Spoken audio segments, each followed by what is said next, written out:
que vous pouvez vous présenter, s'il vous plaît? Alors moi, je m'appelle Argine Ludeg-Martin et je travaille à l'association ESPER depuis 1 an et demi. Moi, je m'appelle Flavien Dorin, je suis père aidant professionnel à ESPER depuis le 23 mai 2022. Alors bonjour, moi je suis Stéphane Reynaud, donc je travaille en tant que père aidant donc, à l'association ESPER depuis janvier 2024. Merci. Et qu'est-ce qui vous a amené à devenir père aidant? C'est quoi qui a fait déclencheur?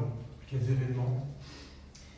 Moi, je dirais que c'est le fait qu'on m'en ait parlé. C'est mes soignants qui m'en ont parlé quand j'étais en fin de parcours de soins. Et c'est pas tombé dans l'oreille d'un sourd parce que j'étais assez intéressée de base par les métiers de l'accompagnement. Donc ça rentrait pile poil en fait dans à la fois mes intérêts personnels et en même temps ça faisait du sens du point de vue de mon parcours et le recul que je commençais à avoir sur ce que j'avais pu traverser. Voilà.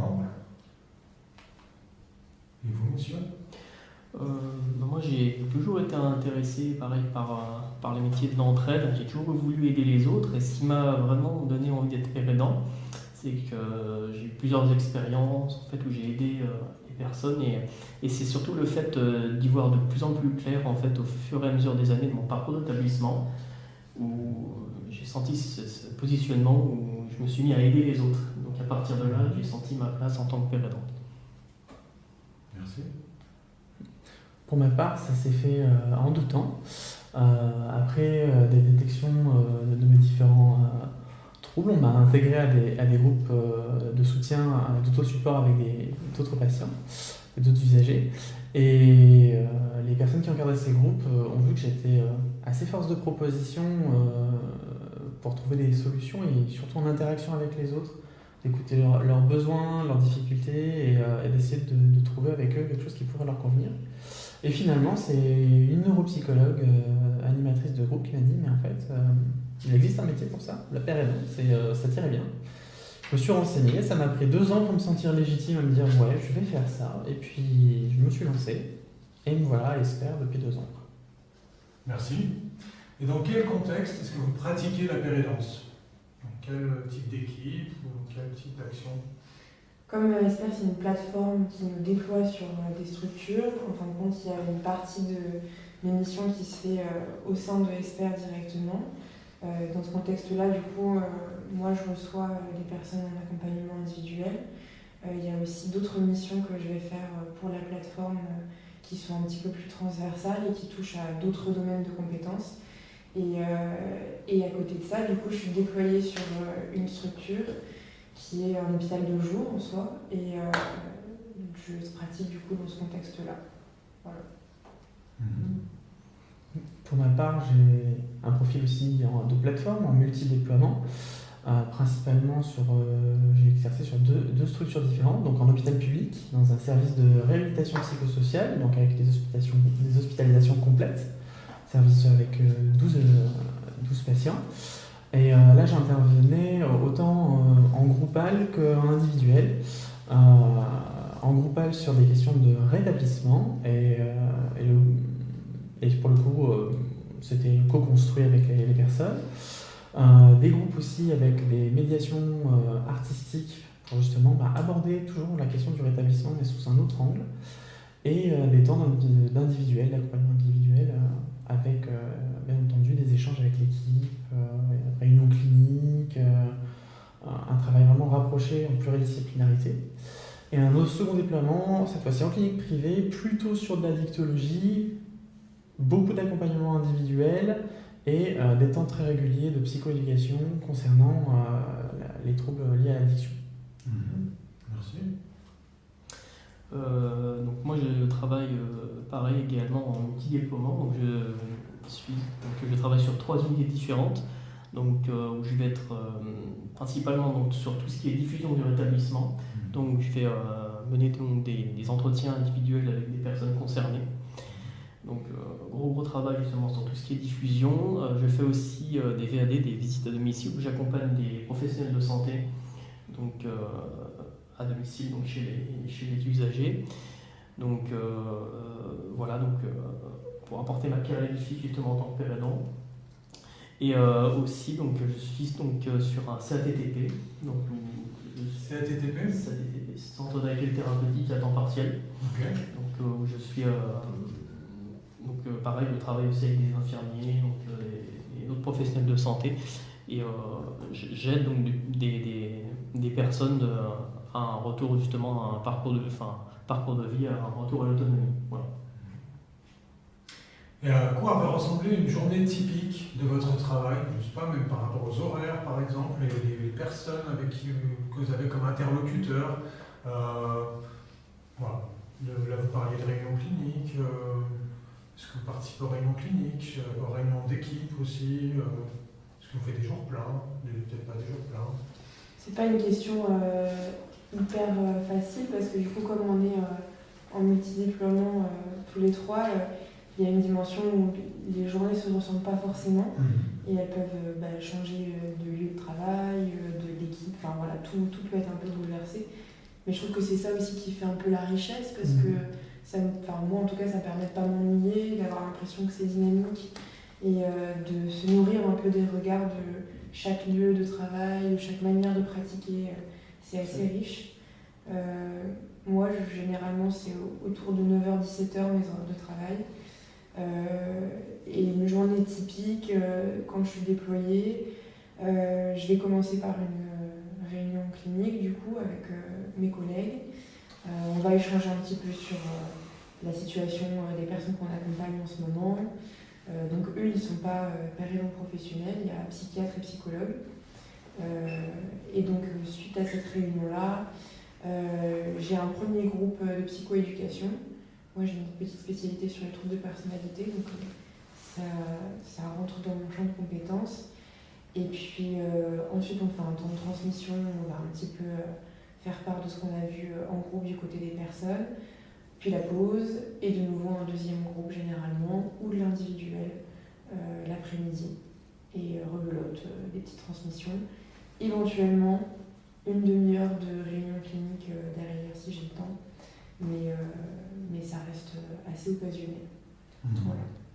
Donc oui, je participe aux réunions cliniques et j'ai la chance d'avoir les conditions de pouvoir travailler en ayant accès au dossier des patients, en pouvant transmettre des informations et en pouvant lire celles de mes collègues. Quoi. Voilà. On va pas s'inscrire dans une dynamique assez similaire.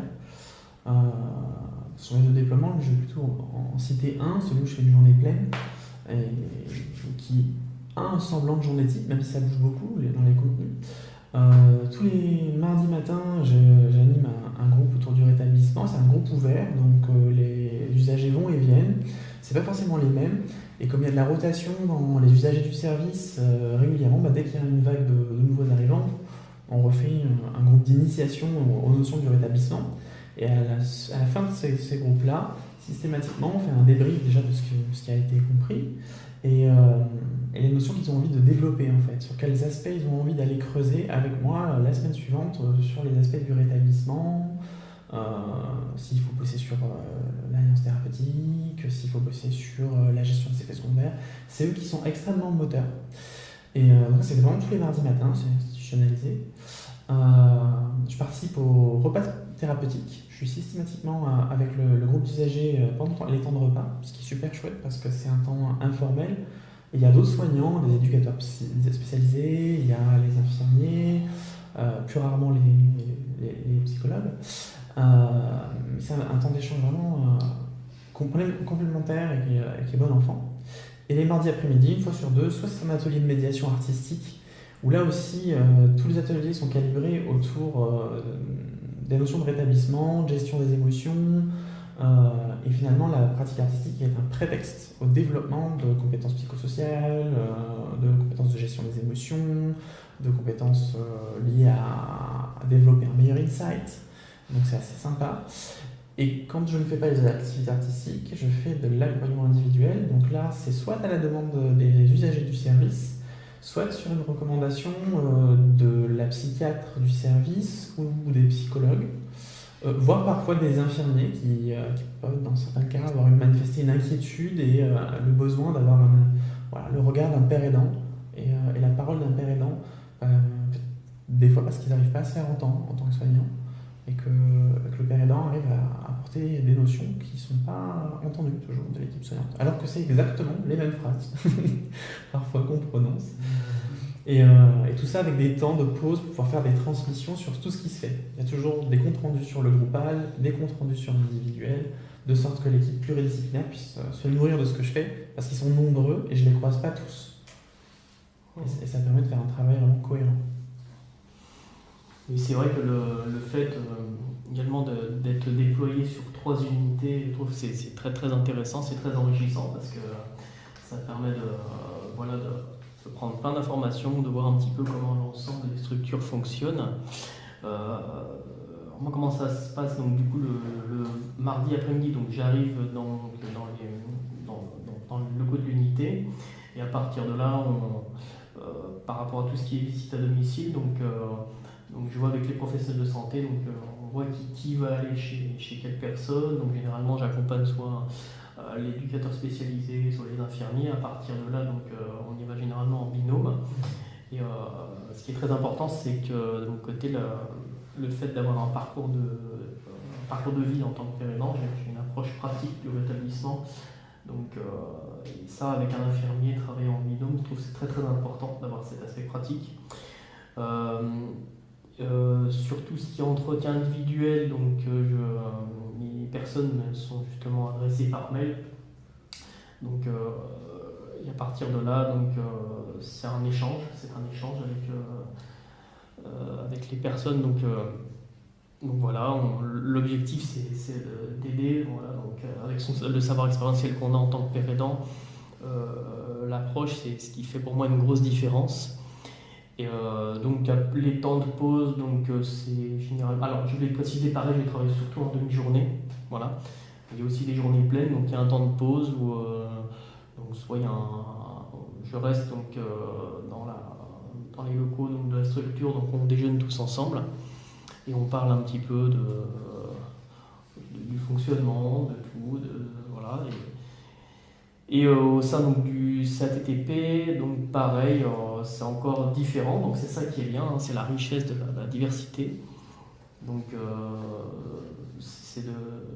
pareil, c'est de l'aidance plutôt informelle justement, c'est comment on a fait pour s'en sortir, qu'est-ce qui fait qu'aujourd'hui on est stabilisé, et ça pareil, on apprend à en parler avec les infirmiers, avec les professionnels de santé, c'est très très varié, d'une unité à l'autre en fait, c'est très très varié. Voilà. Alors là, vous me parlez de ce que ça peut apporter aussi aux professionnels, notamment, et au niveau des personnes accompagnées, des personnes concernées avec qui vous travaillez. Qu'est-ce que vous pensez que la pérédance apporte? Votre pérédance, ou en tout cas la pérédance de manière générale. Qu'est-ce que, selon vous, elle peut apporter? Vous avez commencé justement à toucher un peu du doigt. Tout à fait. C'est le regard en fait que la pérédance peut apporter, c'est que comment nous, en tant qu'anciennes personnes concernées, avec notre parcours de vie, avec notre parcours d'établissement, comment nous on a fait pour s'en sortir, cette notion d'espoir qui est très très importante, qui est même fondamentale, et qui va justement être un élément déclencheur. Voilà, comment on va se positionner pour pouvoir aider les autres, et c'est vraiment les fondements pour la pérédance, c'est l'espoir. Merci. Ouais, je te rejoins beaucoup, bien sûr. Mais c'est vrai que j'ajouterais aussi qu'il y a une dimension se décentrer un peu de l'aspect clinique, parce que le fait de bosser avec, on travaille avec beaucoup de personnes qui ont une approche un peu traditionnelle du mieux-être, avec les questions de médicaments, avec la psychothérapie, avec éventuellement des hospitalisations complètes, des choses comme ça. Ça a tendance à centrer un petit peu la vision du rétablissement sur l'approche uniquement symptômes, cliniques, etc. Et je trouve qu'on ne devrait pas être les garants en tant que père aidant du fait de se décentrer de cette approche-là. Mais par contre, je sais qu'on a particulièrement une légitimité à le faire et qu'on peut le faire bien, dans la mesure où, comme tu as très bien dit, avec notre parcours, on a acquis tout un tas de recul, de systèmes de référence qui nous permettent par exemple, prendre en considération, entre guillemets, les conséquences d'un trouble psychique et qui composent le rétablissement. Donc, l'impact sur la vie sociale et l'isolement, le rapport à l'identité, le rapport aux soins, le rapport au travail, le rapport au dévoilement, la stigmatisation, enfin toutes ces questions-là, je trouve qu'elles sont pas ou peu abordées si on ne prend pas vraiment le référentiel du rétablissement en compte.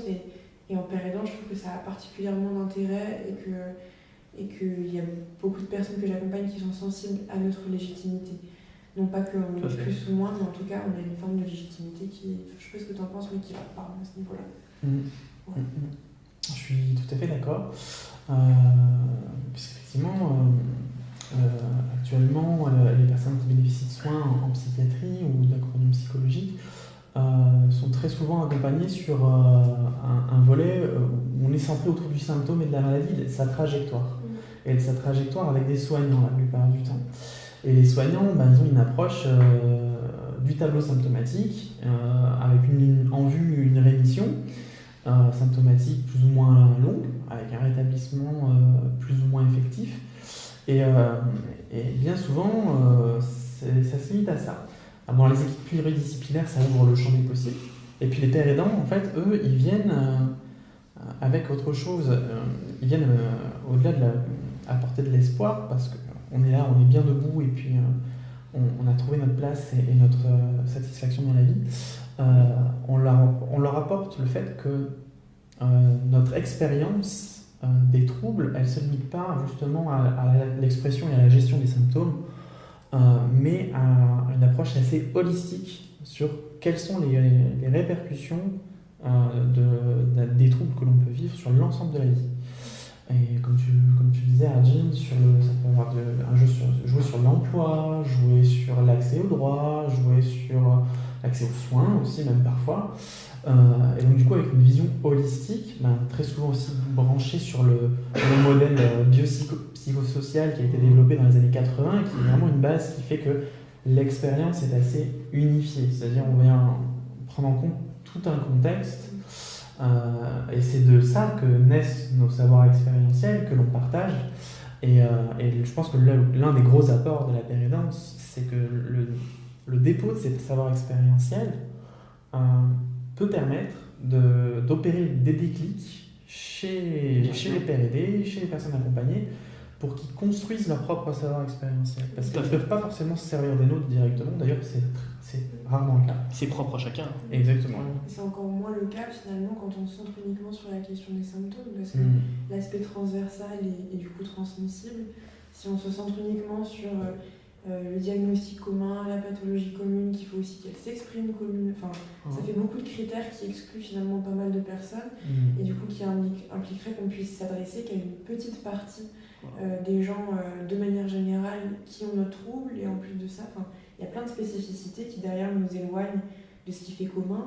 Et ce qui fait commun, en fait, c'est le rétablissement au sens large, comme tu dis, dans son aspect holistique. Et ça, je trouve que c'est un vivier à partage de savoir expérientiel et à sémantisation de savoir expérientiel, parce que sans ça, on reste dans une vision un peu patient-expert, très focalisée sur les symptômes, et du coup, finalement, on ne joue pas le jeu du rétablissement, on joue le jeu de continuer à avoir une approche très clinique, très pathos-centrée. Une chose, je pense, qui est très très importante, c'est surtout même si on sait qu'il y a la pathologie, c'est surtout de voir la personne avant la maladie. Et le fait de parler à une personne à part entière, je suis convaincu qu'en fait, indirectement, ça prend moins de place tout de suite. Et ça, c'est hyper important. Et du coup, on parlait des personnes accompagnées, là, mais à vous-même, à vous en tant que travailleur père, en tant que père aidant professionnel, qu'est-ce que ça vous apporte, la pratique de la pérédance ?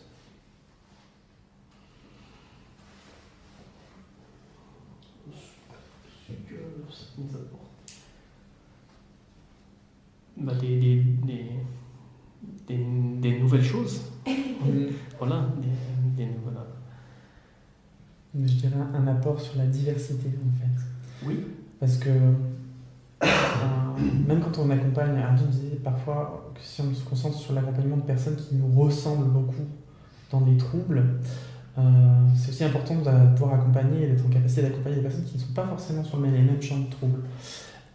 Et c'est même parfois extrêmement enrichissant et porteur et enthousiasmant de voir des personnes qui parfois ont exactement les mêmes troubles, des trajectoires de vie similaires, mais qui ont vécu la chose tellement différemment et qui ont mis du sens sur leur expérience complètement différemment, et qui commencent à trouver les leviers pour s'en sortir. Et nous, on essaie de mettre en avant ça en s'appuyant sur ces forces qui émergent, en prenant garde aux vulnérabilités qui sont toujours là.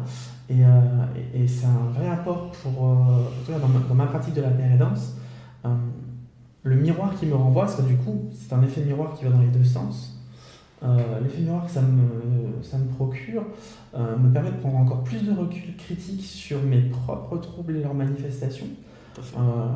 J'ai appris auprès de personnes accompagnées des techniques pour gérer mes émotions, pour gérer des temps de crise, pour gérer des choses que j'avais jamais pu imaginer avant, parce que j'avais pas ce parcours de vie, pas cette expérience, pas l'entourage, pas le contexte socio-professionnel, enfin peu importe. Mais voilà, c'est une vraie richesse. Et en fait, les pères aidants, je pense qu'ils finissent par devenir petit à petit des bibliothèques vivantes qui s'enrichissent de toutes les personnes accompagnées. Et je pense que c'est une de nos forces. C'est très très important en fait ce que tu évoques, parce que justement quand on s'estime suffisamment stabilisé, en fait les difficultés prennent de moins en moins de place et on est de plus en plus en mesure en fait d'aider, et le discours avec la personne concernée est de plus en plus fluide justement. Et quand on arrive justement à cerner ces leviers, et quand on voit que la personne arrive elle-même à aller de mieux en mieux et de plus en plus en sortir, je suis sûr que c'est une réelle valeur supplémentaire, et c'est là, c'est ce qui est très très important. Puis la dimension du sens aussi. Enfin, on a tous traversé un parcours de rétablissement qui est encore en cours, mais il y a une dimension où quand on vit avec un trouble psychique, le sens qu'on a à rester en vie, à rester engagé, à se maintenir la tête hors de l'eau, il est affecté. Et non pas qu'il ait fallu que je devienne paire aidant pour trouver du sens à mon existence, mais en tout cas ça y contribue largement aujourd'hui. Et je sais que pour moi c'est comme un juste retour des choses, entre guillemets. Je redonne ce qu'on m'a donné aussi.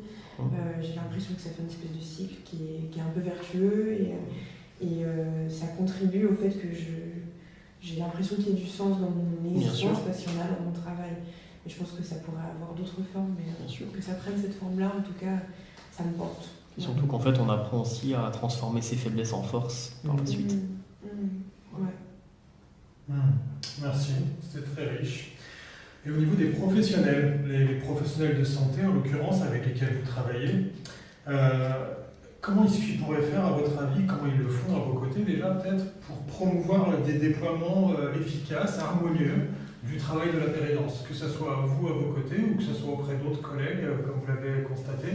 Qu'est-ce qu'ils peuvent faire, qu'est-ce que les travailleurs du soin, en fait, à vos côtés, peuvent faire pour que ça soit plus facile d'intégrer la paire aidance? Après, une fois qu'on est au sein des unités, je pense que c'est propre à chacun, c'est aussi à nous aussi de faire nos preuves, de nous positionner, et c'est surtout de montrer, de leur faire prendre conscience que pour eux, justement, notre approche est vraiment fondamentale, que la base sur le parcours d'établissement et le savoir expérientiel, tout ce qu'on peut apporter, c'est vraiment important pour eux en fait, et ça l'est. Et miser, renforcer ça, s'appuyer là-dessus et ne cesser de le faire grandir. Alors, pardon, excusez-moi, mais comment on peut faire justement pour l'expliciter plus? Est-ce que c'est toujours explicite ce que vous venez de dire là, le vrai apport de la paire aidance? Qu'est-ce qu'il peut y avoir, messieurs, pour que les professionnels du soin à vos côtés se rendent compte quand même des intérêts de la paire aidance, très concrètement? Déjà en amont, il faut que les équipes soient un minimum préparées. Sensibiliser. Il y a une dimension de formation qui est indéniable pour moi.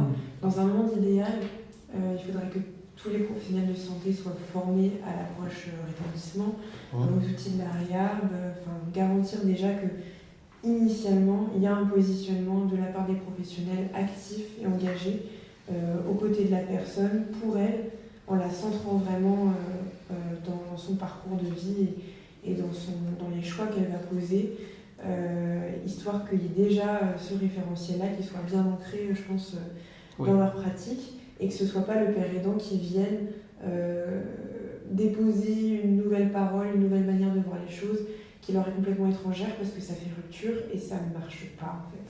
C'est une pression pour le père aidant que je trouve qui est obsolète et pareil pour les équipes en fait généralement ça frite, je trouve que c'est pas recommandable en tout cas d'avoir ce genre de disposition là. Dans la réalité des faits c'est bien souvent le cas, mais idéalement ce serait quand même plus périn je pense pour tout le monde qu'il y ait des choses qui soient mises en place avant. De la formation, des temps de sensibilisation. Temps de sensibilisation, des très important. explications, ouais, pour ce que c'est que la paire aidant, c'est comment on bosse avec un père aidant. Et aussi la question de la décision. Il y a des enjeux politiques autour de déployer de la paire aidance. Et du coup, ça induit parfois que les décisions d'inclure un père aidant dans une équipe, elles émanent d'abord de la hiérarchie, donc du plus haut. Du coup, c'est pas forcément les soignants qui sont sur le terrain. Et ça induit aussi des complications dans l'intégration. Peut-être vous voulez en parler un petit peu. Oui, ça peut, effectivement, ce genre de déboire peut arriver effectivement avec une décision qui est un peu verticale, qui tombe d'un coup sur une équipe soignante qui n'est pas sensibilisée, qui n'a pas forcément les outils du rétablissement, les outils de la réhabilitation psychosociale, pas les pratiques parce que voilà, c'est pas leur truc, ils n'ont pas été formés, ils n'ont pas été informés. D'où l'intérêt d'aller sensibiliser avant un déploiement, voire même sensibiliser plusieurs fois, parce qu'une couche c'est bien, 2 couches c'est toujours mieux. Ça permet de mieux comprendre les enjeux sur ce que c'est qu'un père aidant et quelle va être son utilité.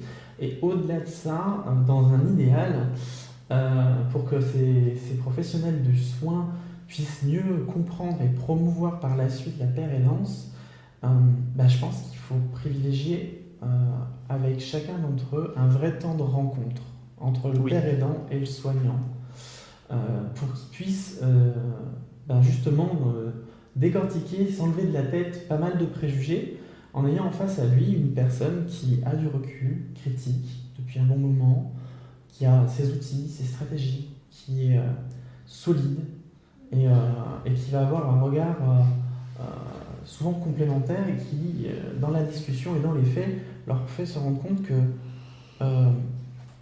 intuitivement ils savent certaines choses, mais ils ne peuvent pas les transmettre parce qu'ils ne le vivent pas, et que c'est là notre plus-value. Tout à fait. C'est que notre relation de périté avec nos personnes accompagnées, c'est là où on va gagner, on va les aider à faire avancer l'alliance thérapeutique, faire avancer plein de choses. Et en fait, grâce à cette rencontre-là, ils pourront nous parler de nous, ils pourront nous présenter, ils pourront nous introduire, ils pourront parler de nous dans un autre service quand ils sont sur plusieurs services, et dire, ouais, là, on a un père aidant, et il s'est dévoilé, il a expliqué son parcours, ça a du sens, et ça a du sens surtout pour les patients, pour les usagers, pour lesquels il y a un bénéfice.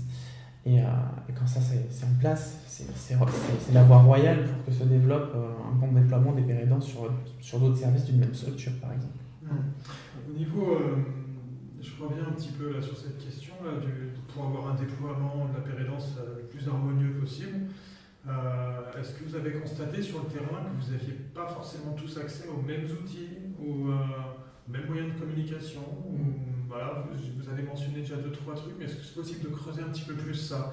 Est-ce que vous avez vraiment tous les moyens, toujours, partout où vous exercez, d'avoir un professionnalisme au top par rapport à ce qu'on vous donne comme moyen? Pas tout à fait encore de mon côté, dans la mesure où forcément, c'est quand même assez nouveau. En fait, tu as appuyé, Flavien, sur cette dimension de complémentarité qui est très très importante à souligner. Des accès de fichiers, patients qu'on n'a pas forcément, on n'a pas accès. Et ce que je faut comprendre dans les médias, mais le but, bien sûr, c'est après de se mettre pour aller au même niveau, en termes de droit que les professionnels de santé. Et voilà, pour l'instant, ça bloque, mais l'objectif à terme, c'est de décanter tout ça. Voilà. Ce qui peut bloquer souvent, c'est l'accès aux services entre guillemets informatiques où il y a les dossiers des patients, les dossiers des personnes qu'on accompagne, que ce soit juste pour consulter, mais aussi pour pouvoir laisser des traces de nos entretiens, des accompagnements qu'on peut faire, même des groupes. Ça, souvent, ça peut bloquer pour tout un tas de raisons, entre guillemets, officielles, et puis d'autres un petit peu moins officielles. Et puis l'accès aux réunions cliniques aussi. Je sais qu'il y a pas mal de pères aidants pour qui ça reste encore compliqué d'avoir accès. Pareil, on invoque beaucoup de raisons différentes du côté de la structure. Mais c'est vrai qu'effectivement, ça fait partie, je crois, des gros sujets un petit peu compliqués. Il peut y avoir les clés de service aussi. Pour les clés de service, ça a pris du temps. J'avais certaines clés, mais pas toutes. Voilà. Donc ça a pris aussi pas mal de temps. Je pense que j'ai attendu un peu plus d'1 an pour avoir les clés qui me permettaient de rentrer dans le service. Je pouvais circuler à l'intérieur, mais pas rentrer dans le service. Donc c'est assez spécial. Mais quelque chose qui est très très bien, c'est que forcément, plus on voit après les professionnels de santé, plus ils nous connaissent, plus on fait nos preuves, plus il y a forcément une confiance qui s'installe. Ça, c'est à nous aussi de faire nos preuves. Et ça, c'est très très important de s'appuyer dessus. Voilà. Parce que pour la suite, justement, l'objectif, c'est que tout se passe bien pour tout le monde. Voilà. Et puis après, il y a des positionnements institutionnels particuliers. Moi, par exemple, dans ma pratique, je vis 2 extrêmes. En clinique privée, où ils sont pro-père aidant, parce qu'ils sont très contents d'avoir un père aidant, ils sont très appuyés sur la question du droit. Comme le métier n'est pas référencé, on ne fait pas partie de la liste des personnels soignants, lorsqu'il a été question d'avoir l'accès au dossier patient, ça a été niet. Pas possible parce que ils considéraient que c'était un risque juridique beaucoup trop important. Et donc du coup, je me suis retrouvé à faire des accompagnements individuels sans accès au dossier patient, sans prise de brief avec les équipes de soins, parce que j'avais des patients orientés de 7 services différents, pas de temps de réunion clinique, et donc du coup, mes seules communications avec eux, c'était les comptes rendus écrits que je pouvais faire de mes entretiens, et les repas pris avec les psychiatres des services. Donc on arrivait à se croiser et à échanger des informations vraiment très succinctes et essentielles sur certaines personnes. Et à l'inverse, dans le service de réhabilitation psychosociale dans l'hôpital public, là c'est tout un autre positionnement qui s'est mis en place. On m'a donné un maximum d'outils pour que je puisse m'intégrer très vite. Accès au dossier médical patient, même si d'emblée dans ma politique, je ne consulte jamais le dossier avant d'avoir rencontré la personne. Je rencontre d'abord la personne et ensuite je vais voir dans le dossier si j'ai des doutes, si j'ai des besoins de compléments d'information et que les soignants ne sont pas forcément là pour me les apporter. Puis après, il y a l'inclusion des réunions cliniques, il y a l'inclusion, elle se fait très très bien. Donc il y a vraiment des positionnements politiques. Ok, merci. Et au niveau des pères aidants, comment est-ce qu'on peut se soutenir? Comment vous pouvez vous soutenir mutuellement?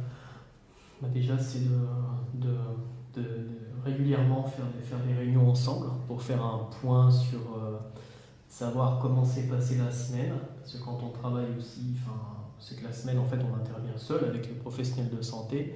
C'est très très bien de se retrouver ensemble, de façon à faire un débriefing, de savoir quels ont été les éléments qui se sont bien passés, quelles ont été les situations un petit peu plus délicates. Et ça, c'est très très important de pouvoir le décharger. Voilà. Donc, de faire un point, comment s'est passée la semaine. Voilà. Okay. De pouvoir trouver des pistes pour mieux se réaligner la semaine. Puis ça fait du bien de vider son sac aussi. Voilà. Moi, j'aurais tendance à dire de continuer de partager et développer des outils, voire même des formations, parce qu'on a quand même cette dimension à l'ESPER où on essaie de créer des ateliers, notamment sur les savoirs expérientiels, pour pouvoir continuer d'affiner, de peaufiner un petit peu les outils auxquels on a recours. Dans notre cas, c'est quand même beaucoup les savoirs expérientiels. Oui. Et du coup, je trouve on a la chance d'être une pratique novatrice, donc ça nous ouvre le champ des possibles sur tout un tas de choses. Mais le revers de cette médaille-là, c'est que notre pratique, elle reste à construire et un peu à baliser. Et il y a des choses pour moi qui ne relèvent pas forcément de la pérédance, qui mériteraient qu'on se penche un peu dessus pour délimiter aussi les choses. Moi, je suis complètement OK avec le fait qu'on puisse inclure plein de choses dans la pérédance. Mais pour moi, par exemple, c'est important qu'on ne tombe pas dans un écueil psychothérapeutique si on se positionne uniquement en tant que père aidant et pas avec une double casquette de psychothérapeute, que les choses soient assez claires pour nous et qu'on puisse avoir un référentiel commun en fait. Je trouve qu'il y a beaucoup de choses à l'heure actuelle qui sont faites de manière un peu éparse, avec même des jargons différents, enfin on ne place pas tous les mêmes significations derrière les mêmes mots. Et je trouve que c'est aidant de mutualiser un peu les connaissances et les systèmes de référence et de pouvoir se saisir ensemble des outils qui fonctionnent et voilà.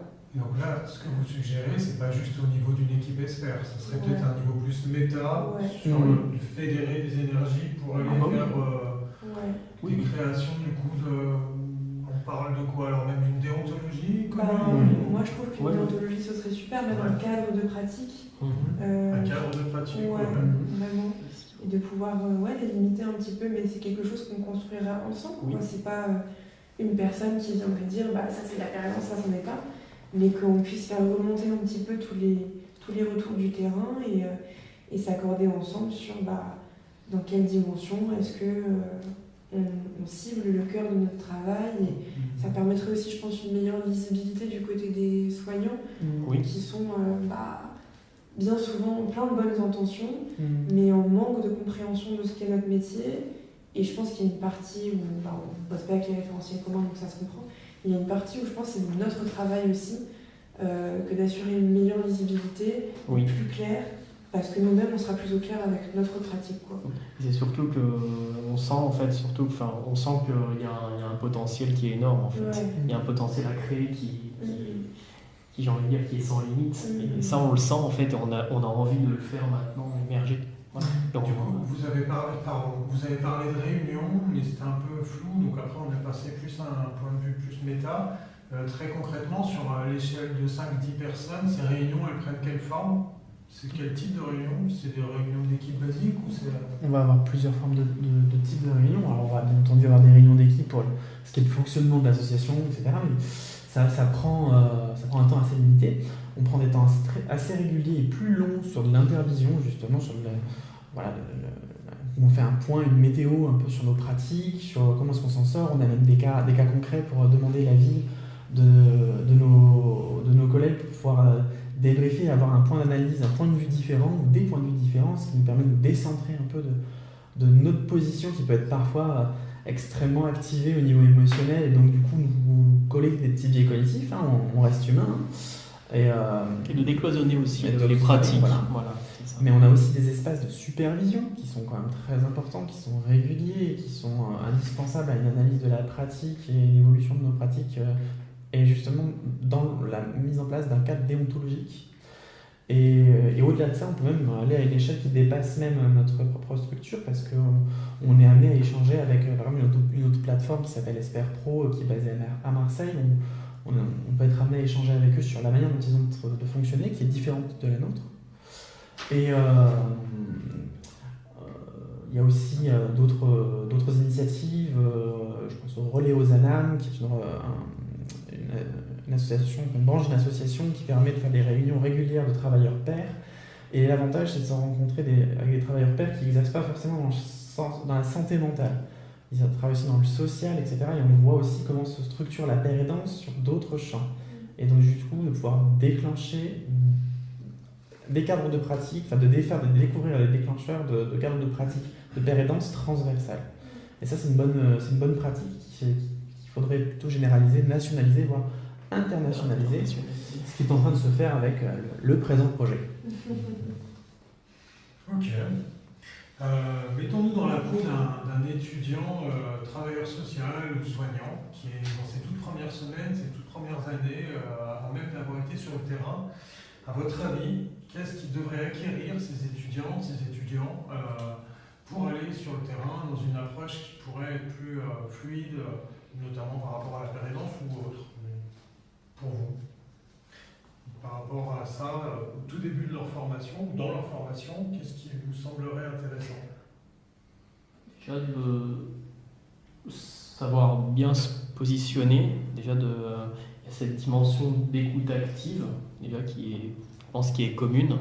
Voilà, le fait d'écouter pour pour mieux se positionner, pour mieux répondre par la suite, je trouve que c'est des fondamentaux. Voilà. Et ils ont des formations à l'écoute active? Alors, Rarement. Les psychologues, oui.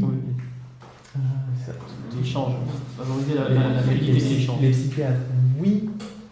Les infirmiers, à l'heure actuelle, en France, sur l'aspect, les cours qu'ils vont avoir sur la psychiatrie sont très très très limités en nombre d'heures, donc il y a très très peu d'informations qui leur sont transmises et du coup ils se forment sur le tas, très souvent auprès des infirmiers plus expérimentés.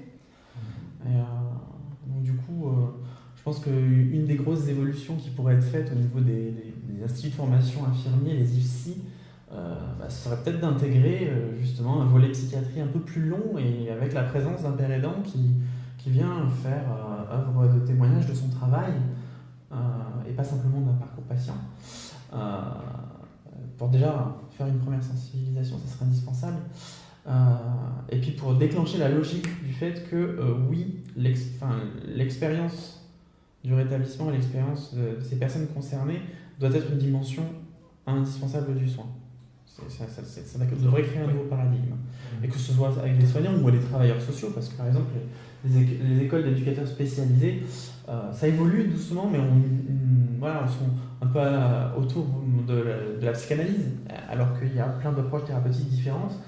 Et quand justement des travailleurs sociaux intègrent des équipes de soins où il y a des aspects réhab, des aspects thérapie comportementale cognitive, ils se retrouvent confrontés à des choses, ils sont lacunaires sur leur formation. Et puis en plus, ils ont un ancien patient, un père aidant, une personne rétablie, alors là, souvent ils sont un peu perdus. Donc là aussi, dans les écoles de travail social, la présence au moins une fois d'un père aidant qui vient témoigner de son travail serait une bonne avancée. De manière générale, d'inclure les dimensions du rétablissement pour que ce soit le paradigme dont ils s'imprègnent le plus, quelque part. Et je pense que si on pouvait systématiser à chaque présentation de pathologie X la venue au minimum d'une personne rétablie et au max d'un ou d'une père aidante, ça serait super parce que c'est un volet tellement déstigmatisant. C'est une chose de lire on peut se rétablir de tel trouble, mais c'est autre chose que de rencontrer quelqu'un qui te dit voilà comment ça s'est passé, voilà ce qui m'a aidé, et qui s'incarne quoi. À votre avis, du coup, comment vous voyez ça, l'avenir de la pérédance? Vous vous projetez comment dans l'avenir de la pérédance? Très, très, très enrichissant. Voilà, je pense que je suis même convaincu, en fait, ça va alléger, du point de vue général, le système de santé global.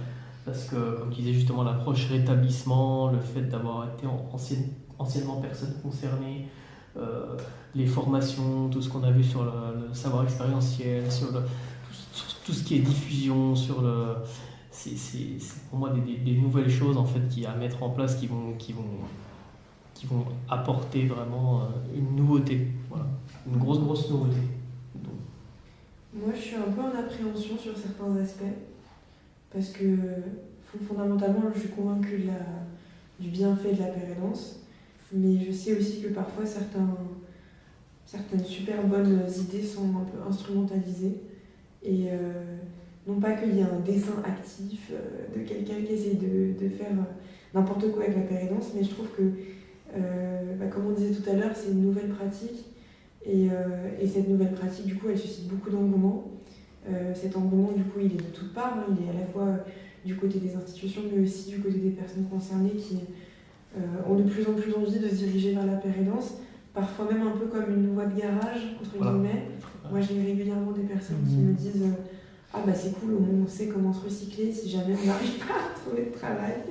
C'est pas l'objectif. Donc c'est vrai qu'il y a cette dimension où, comme on disait, c'est un peu nouveau, il y a tout un peu à construire et bien le construire. Et voilà, l'enjeu c'est de bien le construire et je pense que si on doit continuer à promouvoir la pérédance, ça doit se faire avec la meilleure intelligence possible et surtout pas de précipitation, parce que, déjà aujourd'hui, moi je vois des trucs qui me hérissent le poil, où je me dis, mais ça va trop vite, on n'a pas réussi à penser les choses, on n'a pas réussi à fournir un cadre de formation sécurisant pour la personne qui se lance dans la pérédance, mais aussi un cadre d'accueil pour les équipes, pour la personne. Et du coup, à terme, je trouve que ça peut avoir tendance à aller plus vite que la musique et derrière à pas avoir des retentissements satisfaisants, voire même catastrophiques. Et sur cet aspect-là, je trouve qu'il y a un gros taf à faire. C'est le gros du travail, hein. C'est le gros du travail qui est entre nous. Voilà, je trouve qu'il faut pouvoir continuer de penser le cadre de cette pratique sur plein d'aspects différents, sur les questions salariales, sur les questions de droit, sur les questions d'évolution aussi. Il y a plein de choses à penser et à faire, je trouve, avant de se dire ça va, ça sera serein. Ah non, mais justement, le fait de se dire justement ça sera serein, c'est c'est jamais acquis. Et puis en même temps, c'est ça qui est enrichissant, c'est à la fois de ce parcours de construire, de mettre en place, tout ça, je trouve que c'est super important. Mais comme tu dis, il y a toujours cette vigilance à avoir, il ne faut pas aller plus vite que la musique. Et c'est à surveiller comme le lait sur le feu tout le temps. Voilà, c'est ça. Je rebondis un peu sur ce que vous dites, puis je vois aussi un autre écueil, mais qui est lié aussi peut-être au paradigme dont fonctionne la médecine en France, où la médecine fonctionne beaucoup, encore, ça a tendance à aller vers de l'holistique, mais c'est encore beaucoup par spécialité. On soigne un organe, on soigne une pathologie, il y a des experts, etc. Et donc, du coup, dans les trajectoires de soins de ces personnes, des fois, il y a des paroles qui se contredisent entre soignants, des interactions parfois qui vont se faire entre plusieurs traitements qui sont donnés par différents soignants. Il ne faut pas oublier qu'un pérédant en santé mentale, il est parfois confronté aussi à des personnes qui ont des polypathologies en santé mentale, mais aussi en santé somatique. Et donc, du coup, pour nous, ça peut être compliqué, parce que parfois, on peut ne pas avoir cette expérience, parce que l'expérience de la vie, elle est unique. C'est très difficile parfois de dissocier ce qui est de l'ordre du trouble psychique, de la manifestation du trouble psychique ou d'une manifestation somatique. Moi, par exemple, ça va être mon cas. C'est très difficile parfois de faire le distinguo entre des douleurs liées à l'anxiété ou à une fibromyalgie. Et du coup, moi, j'ai cette expérience-là qu'un autre pérédant n'aura pas. Et donc, du coup, comme avenir de la pérédance, moi, je vois un avenir de la pérédance pluriel et très ouvert, où justement des pérédants se décloisonnent, qu'on ne soit pas que entre pérédants de santé mentale, mais qu'on aille voir des pérédants sur le handicap moteur, sur le handicap sensoriel, sur la question de la santé somatique, parce que ça se croise et que tout ça est très intriqué. Et une pérédance idéale, c'est une pérédance qui se nourrit de toutes les formes de pérédance qu'il peut y avoir, sur toutes les embûches et tous les défis qu'on peut avoir dans la vie, dans la santé, tant physique que somatique. Et c'est surtout qu'en plus, je trouve que cet aspect pluriel, comme tu dis, c'est aussi celui-là qui permet de nous rendre compte de nos propres limites et nos propres incompétences. Parce que si je ne me retrouve qu'avec des enjeux de santé mentale dans mon travail, en fait, j'occulte aussi une partie de dimension de vie sociale. Si je suis en face d'une personne qui est en parcours migratoire, qui est en situation de précarité extrême, il y a énormément d'enjeux qu'on ne maîtrise pas du tout et auxquels on n'est pas familier. Et confronter nos regards à ceux de nos collègues qui peuvent être dans d'autres dimensions de pérédance, je trouve que c'est aussi mieux repérer les moments où on peut ne pas faire compétence et où on va, je sais pas, soit passer le relais, soit garder une posture encore plus humble et encore plus horizontale. Et je trouve que ça a du bon à ce niveau-là.